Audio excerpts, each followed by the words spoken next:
montrer la fabrication de la crème d'amande.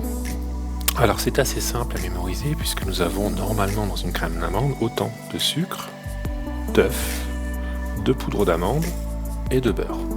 Donc si je pars sur 100 grammes, j'ai 100 grammes, 100 grammes, 100 grammes et 100 grammes.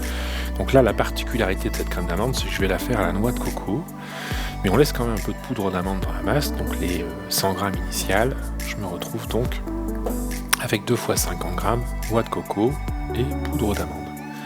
Donc je commence par verser mon beurre pommade dans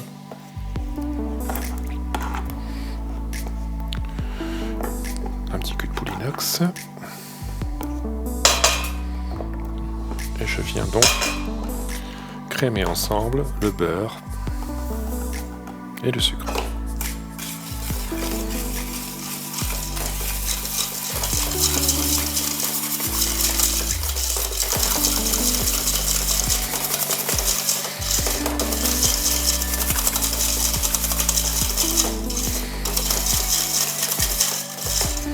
Je vais ajouter mes 100 g d'œuf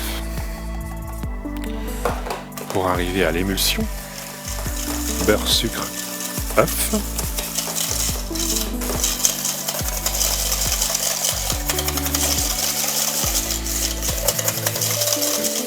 Et ensuite les poudres. Donc normalement que la poudre d'amande, mais là j'ai fait moitié poudre d'amande, moitié noix de coco. Et on rajoute à la fin aussi quelque chose de très important, un petit peu de poudre à crème. 10% en fait d'un des éléments. C'est-à-dire que si j'ai 100 g de beurre, je rajoute donc 10 g de poudre à crème.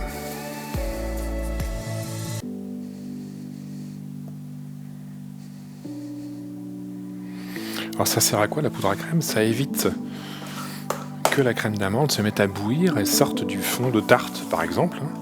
Donc en fait il va y avoir un effet de blocage de votre crème d'amande et éviter ainsi qu'elle se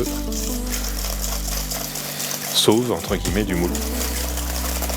Et voilà.